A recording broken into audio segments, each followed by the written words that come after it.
بسم اللہ الرحمن الرحیم۔ معزز سامعین و ناظرین، السلام علیکم ورحمۃ اللہ وبرکاتہ۔ میں امید کرتی ہوں کہ آپ سب خیریت سے ہوں گے، خوشحال ہوں گے۔ میری دعا ہے کہ اللہ تعالیٰ آپ کو خوش اور آباد رکھے اور آپ پر اپنی رحمتیں اور برکتیں نازل فرماتا رہے۔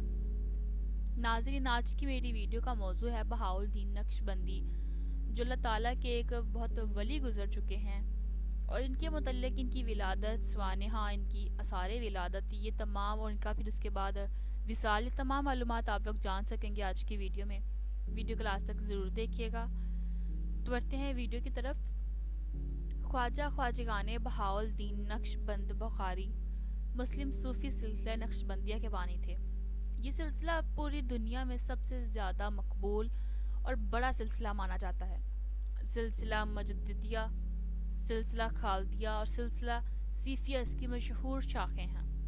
آپ کا نام محمد اور والد کا نام بھی محمد ہے۔ آپ کا تعلق سادات خاندان سے ہے۔ اسلامی تاریخی شہر بخارا سے 3 میل کے فاصلے پر قصر ہندوا نیا نام قصر عارفہ نامی قصبہ میں 14 محرم الحرام کو 728 ہجری میں پیدا ہوئے۔ محمد بن محمد بہاؤالدین البخاری سلسلہ نقشبندیہ کے بانی، ان کا لقب شاہ نقشبند، جس کے لفظی معنی مصور ہیں، اس کی تشریح علم الہی کی لسانی تصویر کھینچنے والے سے کی گئی۔ یہ زیادہ صوفیانہ انداز میں اپنے دل میں کمال حقیقی کا نقش رکھنے والا، انہیں الشاہ کا جو لقب دیا گیا ہے سے مراد روحانی رہبر ہے۔ نسبت والا ویسی سے یہ مراد ہے کہ ان کی نسبت روحانی براہ راست حضرت سیدنا خضر علیہ السلام اور حضرت محمد رسول اللہ صلی اللہ علیہ وآلہ وسلم سے تھی۔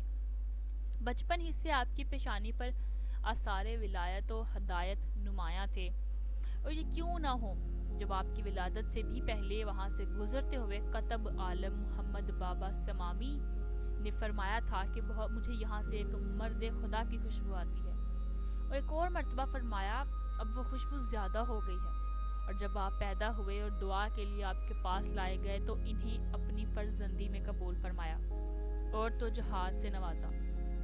اس طرح شاہ نقشبند کی ابتدائی روحانی تربیت بابا سماسی نے کی، اور بعد میں آپ کو سید امیر کلال کے سپرد فرمایا۔ اکابر اربع نقشبندیہ میں ان کا شمار کیا جاتا ہے۔ علامہ محمد مراد مکی مورب مکتوبات میں لکھتے ہیں کہ خواجہ جہاں عبدالخالق، خواجہ سید محمد بہاؤالدین نقشبندی، خواجہ علاؤالدین اتار، خواجہ عبید اللہ حرار۔ بعض نے اس کے علاوہ بھی ان حضرات کا شامل کیا ہے، خواجہ سید محمد بہاؤالدین، خواجہ محمد پارسا اور خواجہ علاؤالدین اتار۔ گو آپ نے ظاہری طور پر طریقت کی تعلیم و تربیت سید امیر کلال سے حاصل کی، لیکن روحانی طور پر آپ کی تربیت قطب عالم عبدالخالق گجدوانی نے اویسی طریقے پر فرمائی۔ چنانچہ خود فرماتے ہیں، میں اوائل احوال میں جذبات و بیقراری کے عالم راتوں کی اطراف بخارا میں پھرا کرتا تھا اور ہر مزار پر جاتا تھا۔ ایک رات میں 3 مزارات پر گیا۔ آخر میں جس بزرگ کے مزار پر گیا، وہاں حالت بے خودی میں نے دیکھا کہ قبلہ کی جانب سے دیوار شق ہو گئی، یعنی کہ آدھی ہو گئی، اور ایک بڑا تخت ظاہر ہوا جس پر ایک بزرگ تشریف فرما تھے۔ الغرض ایک شخص نے مجھے بتایا کہ یہ عبدالخالق گجدوانی رحمۃ اللہ علیہ ہیں۔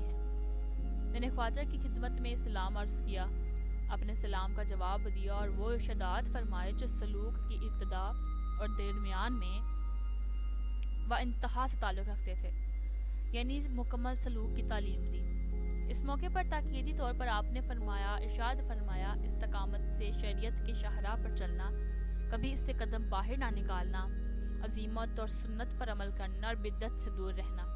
اسی لیے مدت العمر آپ شریعت و سنت پر کاربند رہے، اور اتباع شریعت اور رسم و بدعت سے نفرت طریقہ عالیہ نقشبندیہ کی امتیازی علامات ہیں۔ نقشبندی سلسلہ آپ کی طرف سے منسوب ہے۔ طریقہ عالیہ نقشبندیہ کی 3 اصطلاحات، وقوف زمانی، وقوف عددی اور وقوف قلبی، شاہ نقشبند قدس سرہ نے مقرر فرمائی ہے، اور آپ اویسی بھی ہیں کہ آپ کو روحانی نسب خواجہ عبدالخالق سے حاصل ہوئی۔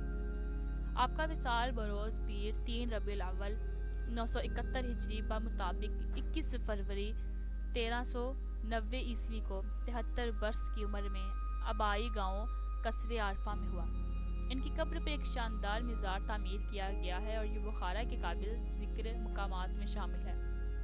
مشہور یہ ہے کہ آپ نے وصیت فرمائی تھی کہ میرے جنازے کے سامنے یہ شعر پڑھا جائے: مفلسہ نیم آمد در کوئے تو، شیء اللہ از مجال روئے تو، جس کا ترجمہ یہ ہے کہ میرے مولا، میں ایک مفلس کی حیثیت سے آپ کی بارگاہ میں حاضر ہوں اور خدا را اپنا جلوہ مجھے دکھا دیں۔